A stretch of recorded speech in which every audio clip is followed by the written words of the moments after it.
اس بات کے اوپر حنفیت کا ٹھپا بھی لگ جائے اور پھر آپ خود فیصلہ کریں کہ آپ کو ایران کے ساتھ کھڑا ہونا چاہیے اور ایران کے لوگوں کے ساتھ ہمدردی رکھنا چاہیے یا نہیں، یا پھر یوسف واپی جیسے نیرے یا بات مان لیں۔ اس جنگ کو دیکھنے کا پہلا اینگل ہے احون البریتین کا۔ شریعت کا ایک اصول ہے کہ جب دو خراب چیزوں میں سے کسی ایک کو اپنانا ہو یا کسی ایک کو چننا پڑ جائے تو جو چیز کم خراب ہے اس کو چنا جاتا ہے۔ ایک طرف ہے ایران کے شیعہ، دوسری طرف ہے اسرائیل کے کٹر یہودی۔ شیعہ سے ہمیں یہ شکایت ہے، یہ صحابہ کو گالیاں دیتے ہیں، صحابہ پر سب شتم کرتے ہیں، لیکن یہود تو حضرت عیسیٰ علیہ السلام کو گالیاں دیتے ہیں۔ میں یہ کہنا چاہ رہا ہوں نا، سب سے بڑا گیم جو انہوں نے کیا وہ یہ کیا کہ انہوں نے یہ تصور کر لیا کہ جب یہ جنگ ہو رہی ہے تو لازم ہے کہ دونوں میں سے کسی ایک کی حمایت کی جائے۔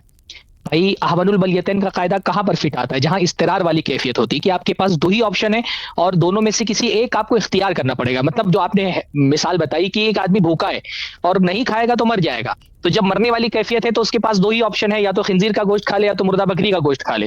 تو یہ احون البلیتین کا قاعدہ تو استراری صورت میں اختیار کیا جاتا ہے نا۔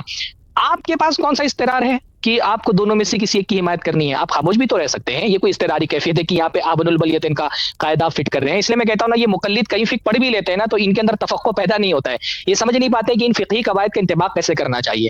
آپ کو کس نے مجبور کیا اس بات پر کہ آپ دو میں سے کسی ایک کی حمایت ہی کریں؟ بھائی دونوں ظالم ہیں تو دونوں میں سے کسی کی حمایت نہ کی جائے۔ آپ خاموش بھی تو رہ سکتے ہیں، آپ خاموش بھی رہ سکتے ہیں، آپ دونوں کی مخالفت بھی کر سکتے ہیں کہ بھائی نہ ہم کو ان سے کچھ لینا دینا ہے نہ ان سے کچھ لینا دینا ہے۔